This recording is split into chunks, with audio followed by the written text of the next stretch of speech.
let's read His Word in the book of John chapter 20 verses 30 to 31.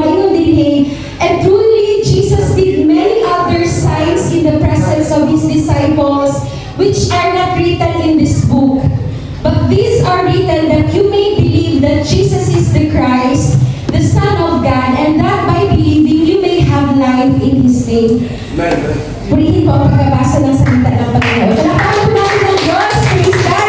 At pakibati po natin ang ating katabi ng isang po magandang umaga. Dahil kumagal po natin, let's greet them. O pwede naman maglingkod sa presensya sa Ginoo. Praise the Lord. Are we all blessed this morning? Are we all excited? Sino pwede naman maglingkod? Parang excited dyan po kayo. Parang di naman mulingkod. Closing prayer na gawin diretso. So salamat sa Ginoo for this great opportunity. Nakita po is paggamit ni Lord para mahimo niya ang vessel sa iyang pulong. So this morning, the title of our discussion, karong butaga, pa-flash sa title, ang iyon sa title niya, Signs More Than Miracles. So, signs more than miracles. And our topic outline this morning, please. Our topic outline, pag-uusapan po natin ang purpose ng gospel in the book of John, kung ano po yung book of John. Then after that, dadako na po tayo doon sa gusto natin pag-usapan ngayong umaga. Gusto niyo rin po pag-usapan yung signs more than miracles? Yes. So, ang topic po natin is the signs of Jesus more than the miracles. And the topic 3 po natin is our response to the signs. Are we all ready? Yes. Pumalakpak daw po yung handa na. Sige po yung mas palakpak tayo sa ating Panginoon. Praise the Lord. So this morning, pag-uusapan po natin yung salitang signs. Kasi sabi doon sa John chapter 20 kanina, yung binasa po natin, and these signs, ang ginamit po doon ni John is the word signs and not miracles. But he was also referring to miracles that time. But he referred to it not miracles but signs. So malalaman natin mamaya bakit kaya ang gamit ni John sa miracles, instead of miracles, he used the word signs. So punta na po tayo sa topic po natin, the purpose of John's Gospel. Next slide po tayo. So kung makikita niyo po, may inilagay po akong corresponding numbers after every book po ng Gospel. So ang Gospel po is, andyan po ang Matthew, Mark, Luke, and John. So 4 books po ito, first 4 books ng New Testament. Diyan po natin mababasa ang pagkabuhay, pagkamatay, at muling pagkabuhay ng ating Panginoong Jesus. So the Gospel talks about the life, the death, and the resurrection of our Lord Jesus Christ. So etong 4 na books na yan, makikita natin dyan ang buhay ng ating Panginoong Jesus. Amen po ba? So, kung makikita niyo po yung mga corresponding numbers dyan, sa book ng Matthew merong 20, sa Mark 18 to 20, sa Luke po 20 to 21, at sa John naman po 7, tapos may plus 1 pa yan after the resurrection of Jesus. Those are the number of miracles na mababasa po natin sa Gospel. So, there are 20 miracles in the book of Matthew. There are 18 to 20 miracles in the book of Mark. Si Luke naman po, there are 20 to 21 miracles in the book of Luke. And in the book of John, pinili lang po ni John 7 miracles lang. And he referred those miracles not as miracles but as ano po?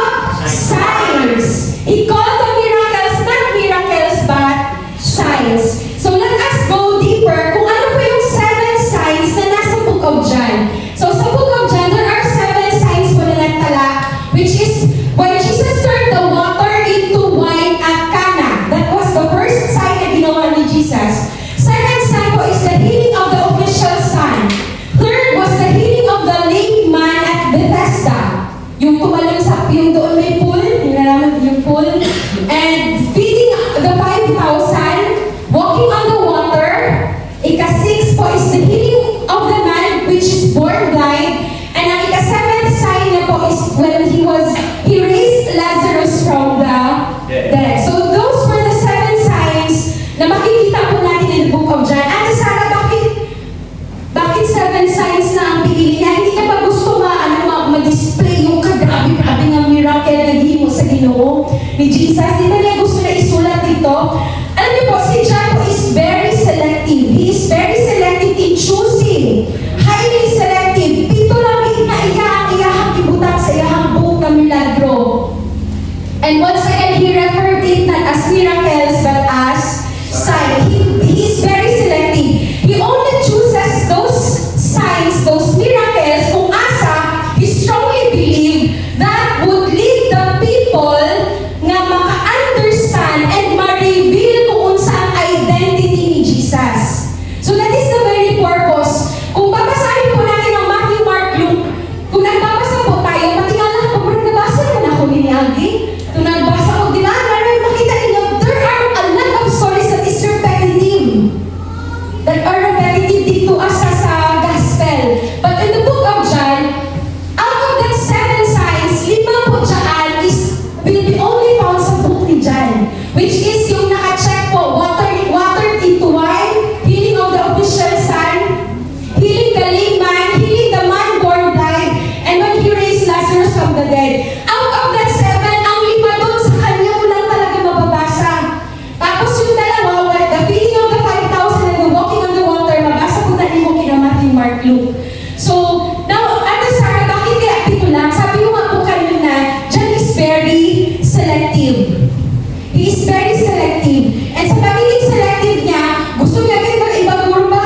Gusto na ko, hindi mabasa sa uban. Kaya hindi lang hindi. Nga na ba ang iyahang reason?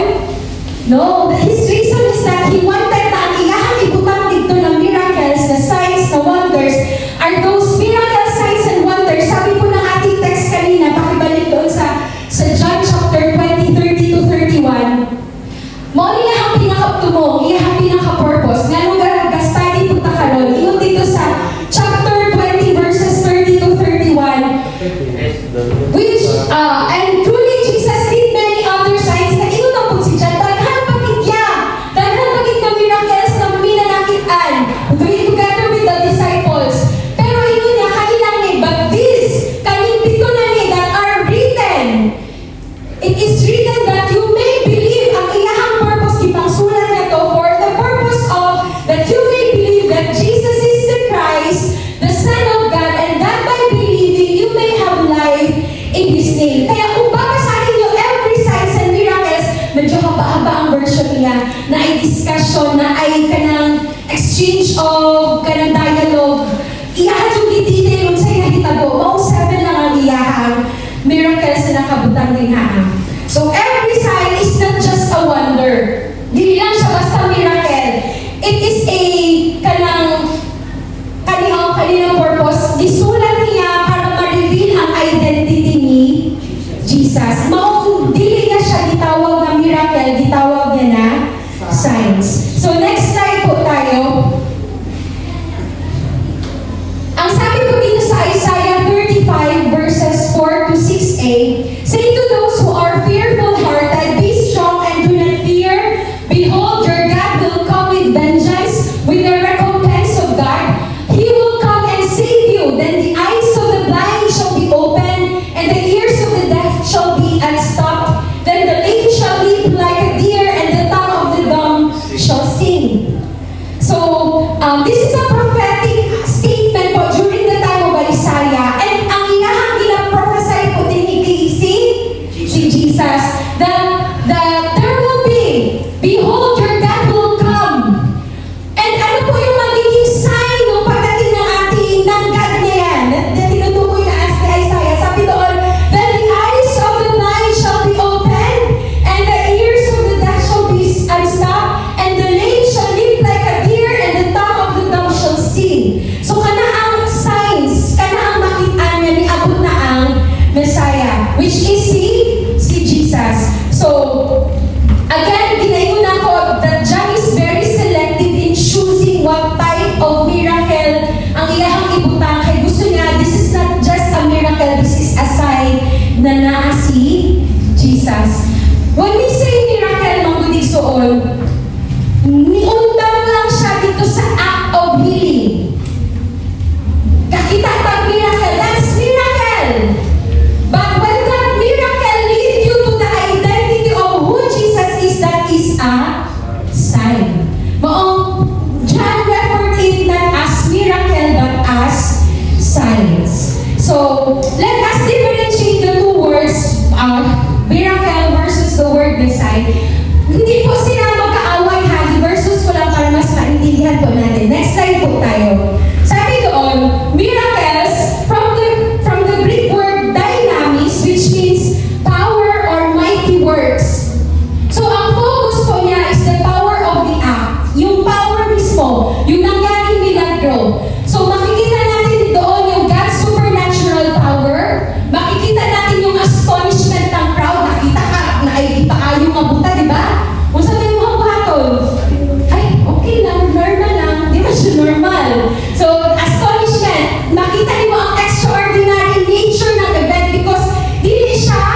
po tayo. Signs, next slide po.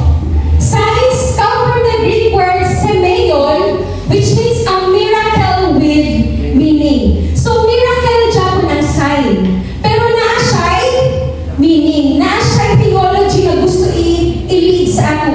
So, it is a miracle with meaning. Ang focus nito, the meaning behind the act. Kanina, the power of the act. Yung kapangyarihan lang.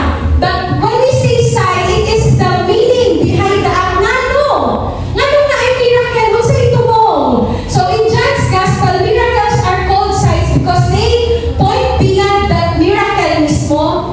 It reveals Jesus' identity and it communicates spiritual truth. So, ang highlight po ng sign, who Jesus is and what He reveals. Unsa ang iyahang gusto i-reveal? Unsa siya.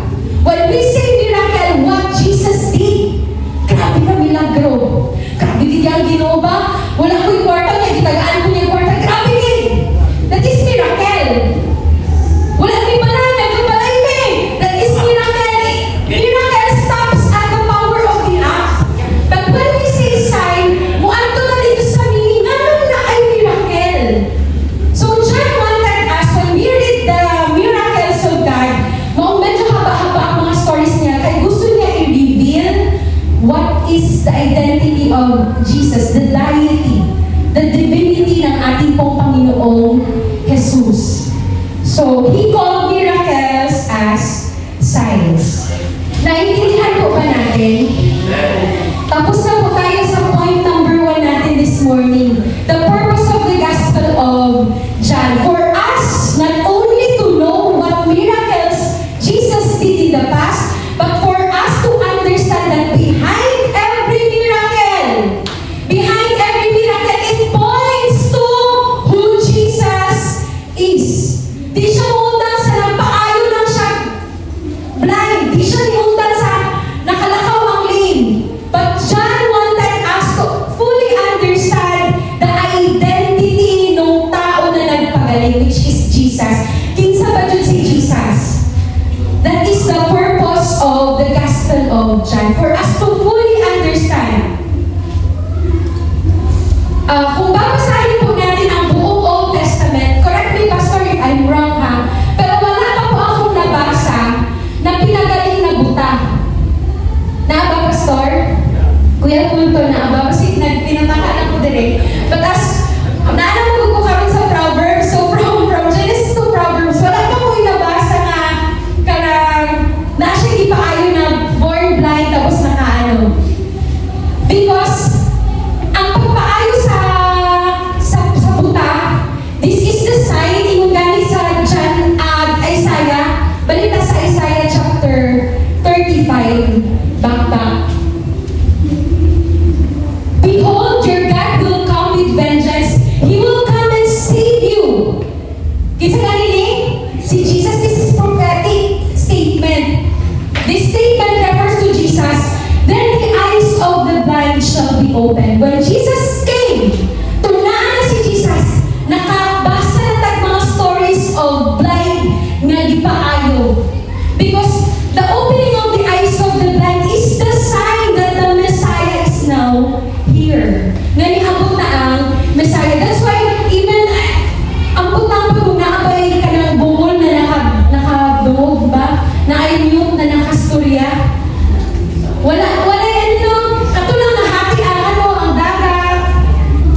nag-reveal ni Jesus kung kinsa siya in every sign story na to. Dito sa 7 signs, in every stories na anay 3 part. Gusto ko pong i-break down yung 7 story na yun. Okay lang ba? Mahaba-haba pa naman po ang time. Unahin po natin yung when Jesus turned the water into wine. What is the problem that time? What is the human need? Walang ahlang, naubos na lang. Anak, nag-intervene ba si Jesus? Nag-intervene and it revealed His identity, ang glory ng Panginoon. Na-reveal na the sign of Jesus that He will bring the new and the better covenant. As I search po, and ang sabi doon, that the miracle is not just a provision, it is a sign that reveals Jesus as the source of new life and true joy. Second miracle, second sign na nakita po, the healing of the official sign. Ang story po nito is nasa malayo ang anak ng official. What is the problem? Kamakyo na ang iyahang anak. The son of the official is dying, he is near death. Na ang problem? Yes, kapo ang problem. Nag-intervene si Jesus? Yes, nag-intervene siya. And Jesus heals without even physically going there. Naanak siya din eh. Uli na dito kaya ayun na siya. And nagkaroon ba ng revelation? Nagkaroon ba ng sign? Yes, He revealed that Jesus is the life-giving authority and na siya'y power even in the distant. He revealed who He is in amin ko. I can heal, I can bring life. Bisag wala ko dinaan. Just go through His words. Amen? Third sign, when He healed the lame man at Bethesda, katong lame man na to, he was lame. Wala ko ba kung born lame ba siya? But he was lame for 38 years. Si Pion, 38 years, di siya kalakaw. Naa siya dito sa pool of Bethesda. Ang pinakauna nga mo ambag sa pool na ayo. Dagahan man din sila. Ang yan, layman ka. May utag, ano lang ka, kanang pungkol ni mo ha. Basta ba? Basta kamutang or ano ba si Pion, o sa mga lames, ganyan di po ang lame. So, hindi siya makauna yan. 38 years, si Pion. Ando na siya sa gilid ng pool, waiting for His healing, for His miracle. Na ay problem, na ay human need. Yes, the layman cannot help himself unto yung helplessness. Nag-intervene si Jesus.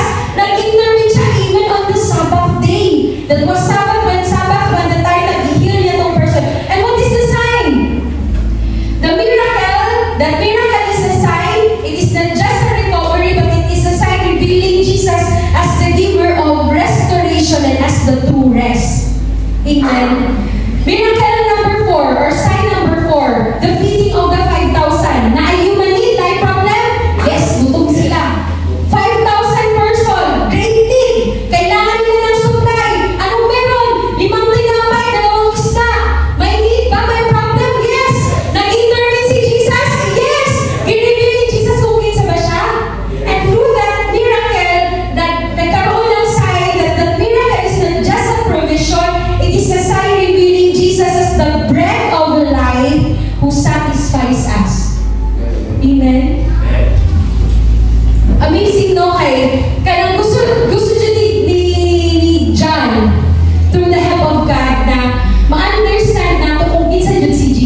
Pangalawa po, nag-intervene si Jesus. Ka-remember mo sa story? Through his saliva, gihalo sa mud, butang sa matay, grabe no? Galing intervention ni Jesus ba? Tapos ipaatan niya dito sa pool, sa ambot, sa tunang pool, nakalimot ko, tapos i-wash niya. Pagbalik niya, nakakita na siya. And Jesus revealed what is the sign that He is the light of the world. Dito na ito mabasa, iyahang i-identify iyahang self as the light of the world.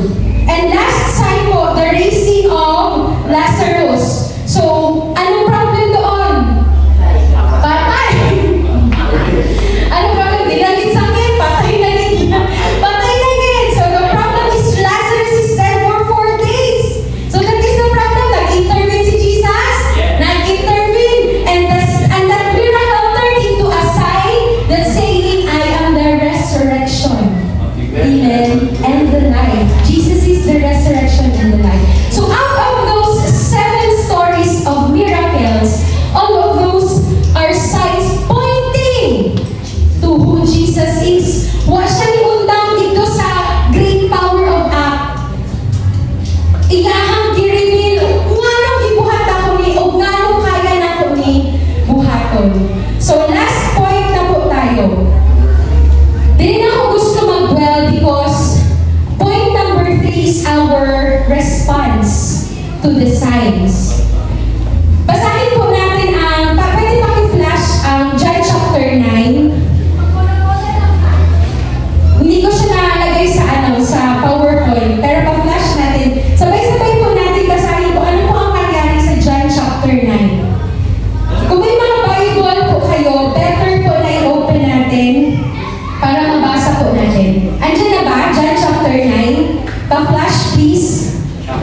Through ano siguro? Yan. Uy. Naku mano? Yan. While he was passing by, he noticed a man who was been blind from birth. So this is the sign about, and the story about the man who is blind from birth.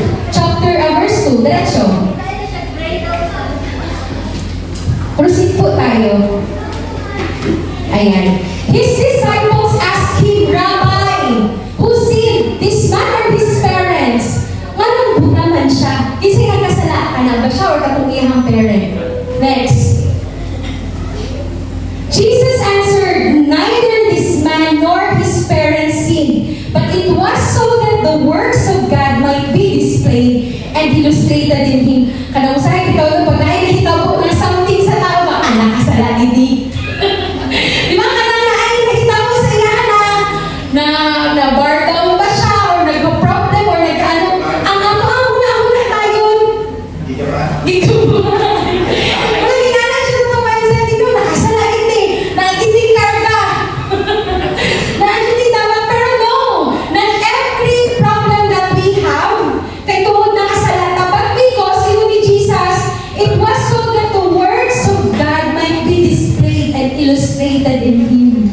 Next, sabi doon, move po tayo. We must work the works of Him who sent me while it is day. Night is coming when no one can work. Proceed.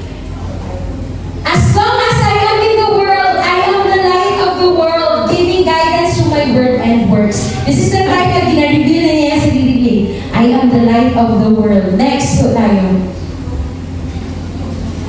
When he had said this, he spat on the ground and made the mud with his saliva, and he spread the mud like an ointment on the man's eyes. Iyang gitrapo. Next. And he said to him, go, wash in the pool of Siloam, which is translated as sent. So he went away and washed, and he came back seeing. So I was thinking, if you were born blind, nakakita ba ka? Wala kang may experience of seeing, di ba? If you were born blind. So I don't know what great joy ang iyahang nabatian that time. Kanang pagbalik niya, nakakita na siya. Siguro manunagin kayo, siguro siya noon. Siya nakita ng color green, color yellow, color pink. Why?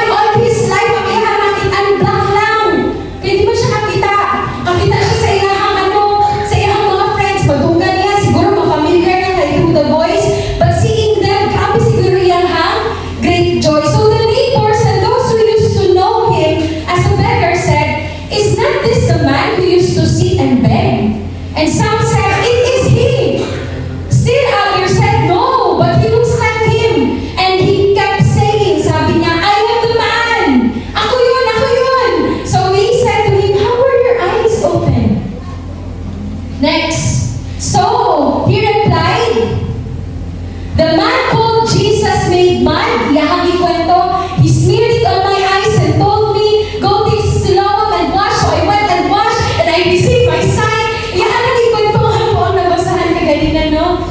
Why? Kanang, kung basahan mo no, isa ka chapter kanina ng story. So kanang, gina-break down ni John ang story para mas masabtan na to. So, go to see, and they asked him, where is he? He said, I do not know. Then they brought the man who was formerly blind to the Pharisees. Now it was on a Sabbath day that Jesus made the mud and opened the man's eyes. So the Pharisees asked him again how he received his sight. So let us pause for a while. Sabi ko nga kanina, balik tayo sa PowerPoint. There will be different responses when a miracle happened or when a sign happened.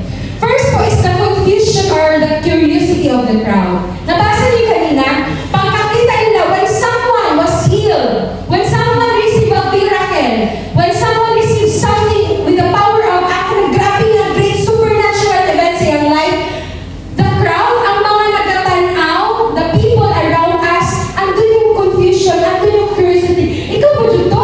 Ikaw ba dito butan? So that is the first response. The confusion of the crowd. Their curiosity. Amen? Amen. So first response is wonder without understanding. Kakita ka wonder pero you do not understand. So wonder without understanding. That leads to confusion, curiosity, questioning. So that is the first response. Siguro marami sa atin dito pag yung kakilala natin naka-receive ng milagro or kanang, like as in na lang, natin someone na nakaila na grabe din kadaot o batasan or grabe din ang ilang kinaiya. But when nag-serve na siya, diba, marami nga ito, tinod ba gini? Marami na-curious na. Basi atik-atik lang eh. Kanang na-confusion. We cannot understand, we cannot fathom. Paunsa na hitabo ni ani na miracle. So that is one response. Magkakaiba-iba po ang response ng tao when we see miracle and signs. Magkakaiba-iba. And one response is confusion or curiosity. Another response is yung mga Pharisees kanina na nabasa natin, the resistance of the Pharisees. Tuloy po natin yung verse na pinasa natin kanina. Para malaman natin kung ano yung story. Paano nag-resist ang mga Pariseo? Sabi doon sa, anong verse na tayo, ate? Ayun. So the Pharisees asked him again how he received his sight, and he said to them, Di-ulit na po niya, personal testimony mo niya. Kaduwa po kay Pastor Maricel testimony. Kapala na yung natunggan. When I started the LOT at church, up to now, I can hear his testimony niya naman, personal testimony to niya of the miracle of God's iyang life. So tawanan na ni, kalimutan na ni, when you receive something so much, kanang grabe di kayo, di mo siguro po di mo mapunggan na ipamama, no? Grabe di ba? Ano niya, may mga tanong po, ano na niya, tapos paano ko niya, ulit-ulit lang niya ang kwento dito sa crowd, dito sa Pharisee, smeared the mud on my eyes and I washed and I now see. Next, sabi na, then some of the Pharisees said, this man is not from God because he does not keep the Sabbath. Kaya pag Sabbath mo good that time, di mo good pwede. No, pahulay lang din. Nakita ko isa ka pastor na nagulgan ako ng story siya. Niyato siya sa Israel. Tapos, nasa sila sa hotel. And that time was Sabbath. Pag sulod niya ang hotel, ang mga elevator, sulod na hotel. Di ba na yung elevator? Ang elevator, nakapindot na kanilang floor. Kaya hindi sila pwede pindot. Muna, so every floor mag-upgrade ko. So, upgrade na po. Kaya hindi sila pwede mo pindot kay Sabbath naman. Mga itong kwento sa pastor ako. I've never been to Israel. So, mga trihang i-share during the time na nag-preach siya. Kung time na ni-ato daw siya dito, pag Sabbath day, wala daw ko yung naman. So, bisa ka mag-pindot sa elevator na. So, inakami question si Jesus kay nga naman, nasa gi-work during the Sabbath day. So, but others said, how can a man who is a sinner do such signs and miracles? So, there was a difference of opinion among them. Accordingly, they said to the blind man again, what do you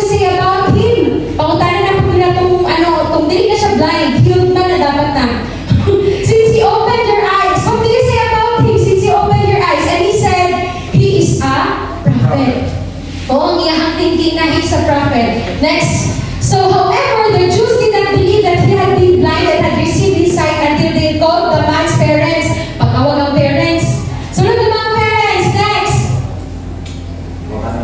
They asked them, is this your son who you see was born blind? Then how does he now see? Next po.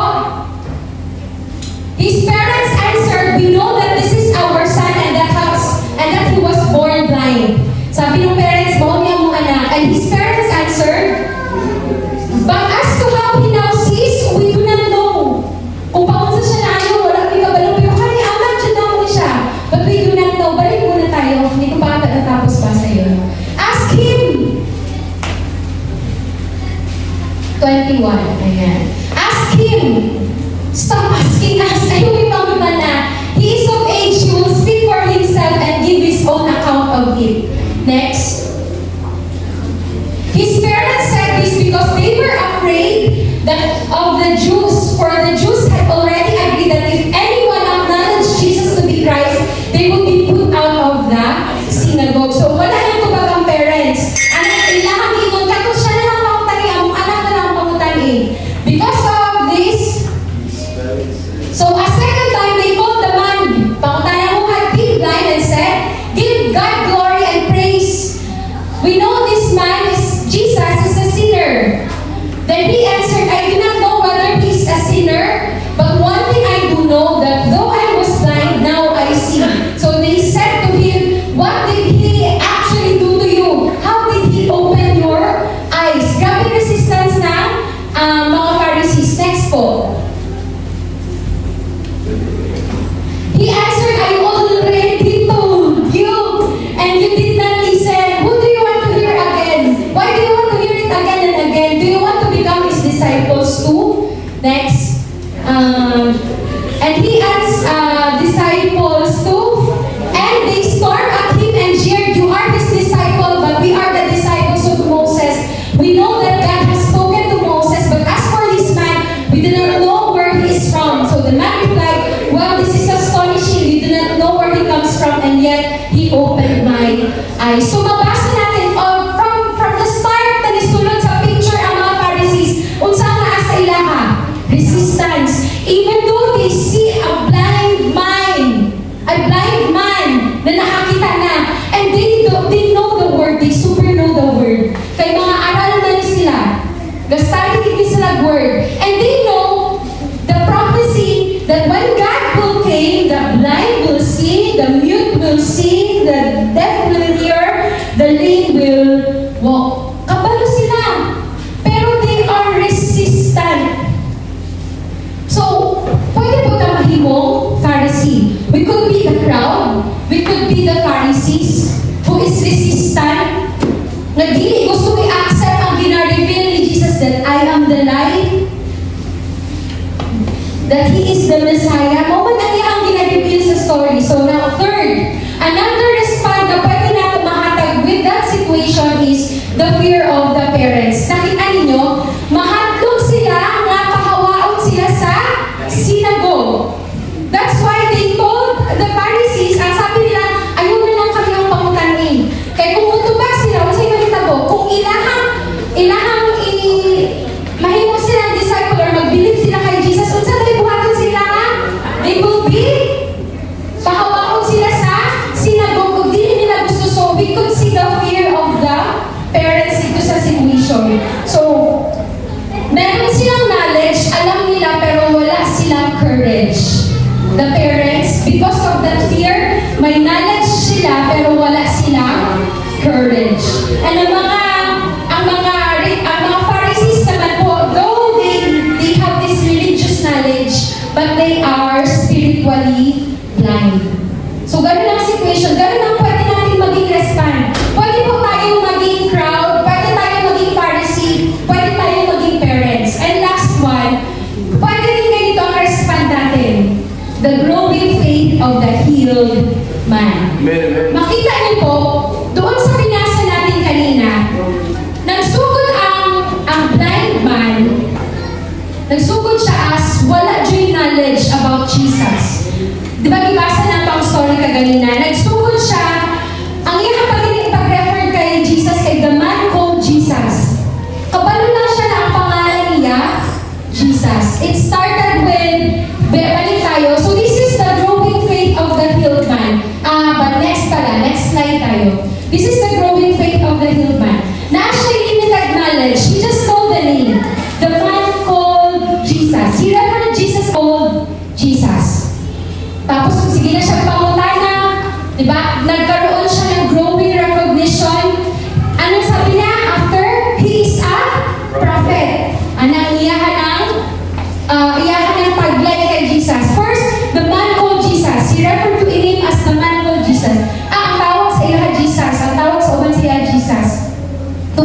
na siya kung kinsa nagpaayo. Next, ang iyahan ng declaration kung kinsa si Jesus is a prophet. Nakita na to ang pag-grow sa iyahang faith.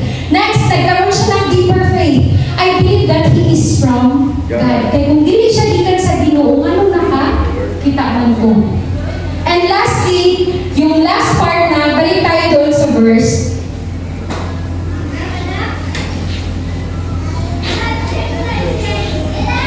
Doon po sa John chapter 9. Tapusin natin yung kwento para makita ninyo na nag-grow gid ang faith sa blind man. Sige po, proceed. Tapos na tayo dyan.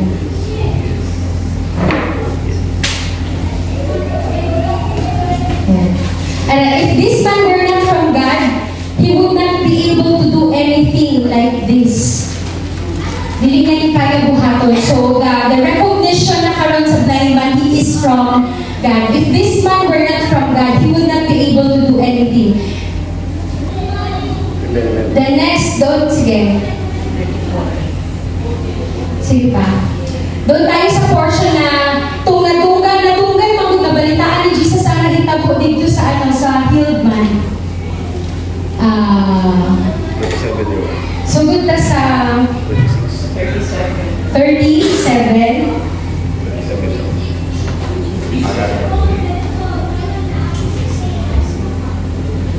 Ayan, 35. When Jesus heard what had happened, sugod na 35. When Jesus heard that they had put him out, kaya ipahawa mo siya sa sinagog, kaya sige niya declare na si Jesus yung nagpaayon siya sa ako o since resistant ang mga Pharisees, ipahawa siya. So Jesus heard that they had put him out, and finding him, he asked, "Do you believe in the Son of Man?"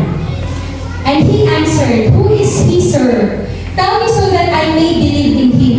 And Jesus said to him, "You have both seen him, and in fact, he is the one who is talking with you." Isa rin ang istorya sa kanya, si Jesus. And he said, kanina ang last part, and he said, Lord, I believe.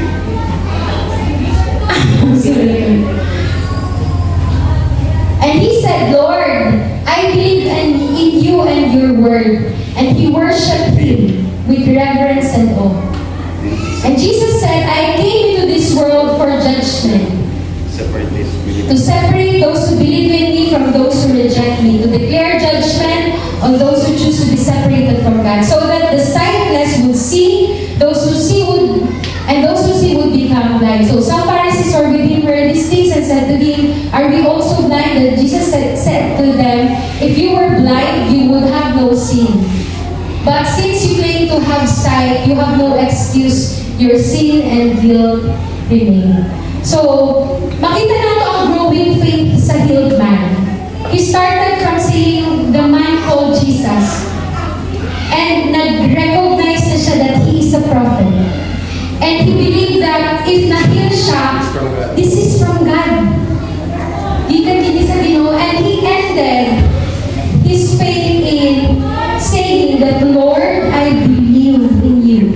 And he worshiped him. So the last part ng growing faith po natin is our worship, our adoration to God, our belief in Him. Mag-grow. So we could respond differently. Sama sa naging sample sa story din niya, sa sign na ni, lahi-lahi ang ilahang pag-respond. So, paon sa bata, are we the crowd? Or are we the Pharisees? Or are we the parents nga nahadlok when we see the signs of Jesus? Or are we the healed man nga nag-grow ang iyahang faith? Walang siya niundang sa pag-receive sa miracle but nag-grow until such time na he really believed Jesus and he worshiped Him. Now, to conclude this pag-aaral po natin ngayong morning, so the sign demands a response. And how do we respond sa mga signs na yun? So seeing a miracle is not same as believing in Christ. Pag nakakita tag miracle, it does not necessarily mean na pag nakakita at magtuod dayon ka kay Jesus. Kaya lahi-lahi ganyan nilang respond. Nakita na to. Lahi ang response sa crowd, lahi ang response sa Pharisees, lahi ang response sa iyang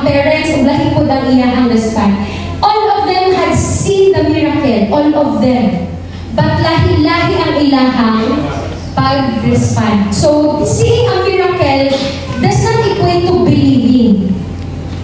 It will depend on how will we respond when we see the miracle, when we see the signs of Jesus. So, for application po natin, don't stop at the miracle. See the sign. Always see the sign. Pag naigibuhat ang Ginoo sa ako ang life, nga grabe, pangutangan na ito, unsay gina-reveal ni Jesus sa ako the meaning behind the miracle. What is the sign of this supernatural event? And the question is not only what can Jesus do for me, but what is Jesus revealing about Himself to me? Always kita mo end sa question na, Lord, unsa ba mo ang gina-reveal? When we receive a breakthrough, when we receive a miracle, a great happening, di lang ka basta mo end dito sa pagpasalamat. Ang salamat Ginoo kay gi-bless ko nimo ni ampun tayo, Lord.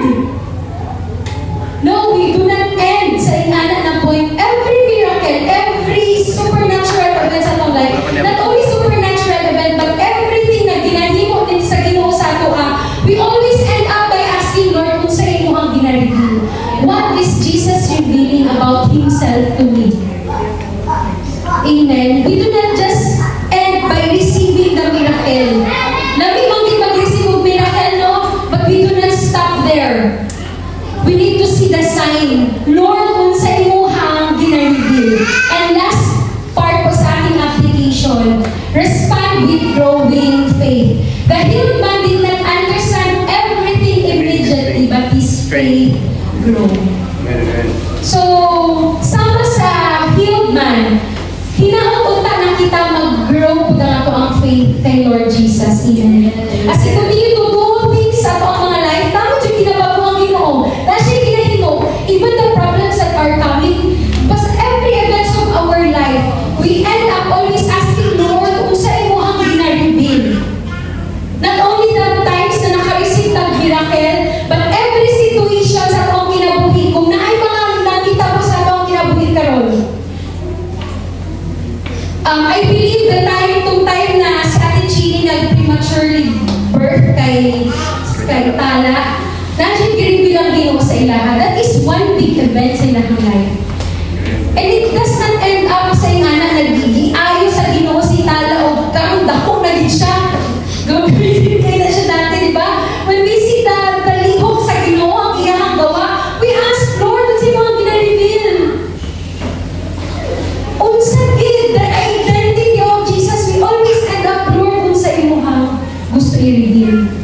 So this morning, with this discussion that we have, I believe na ay gina-reveal ang Ginoo sa inyong mga kasing-kasing. Of all the situations, wala ko pa sa mga situations sa tuang life karon individually na ay gusto na ibutang ang Ginoo sa ato ang mga kasing-kasing. And I pray to God that all of us will have this growing faith that we will end up believing in God and worshiping Him. Shall we all stand this morning? Tayo po tayo lahat. Hallelujah.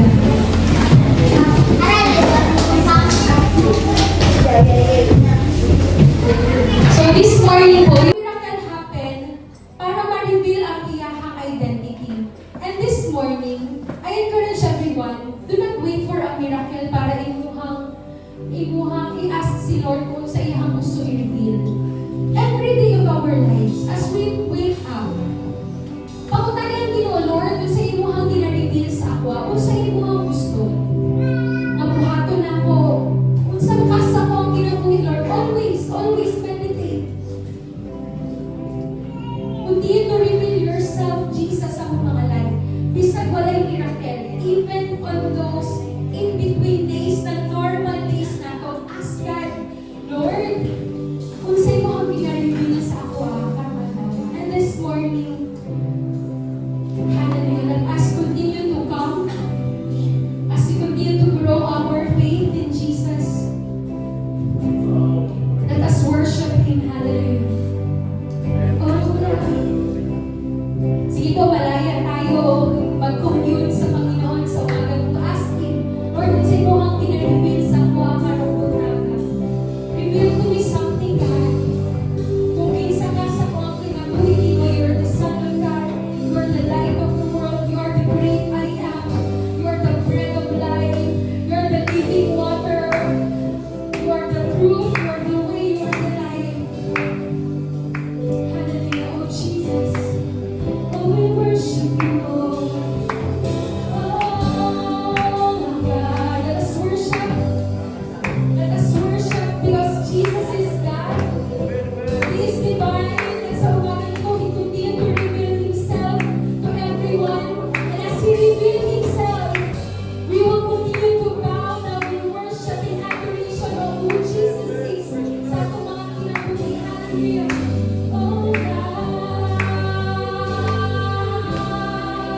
We worship you, Jesus.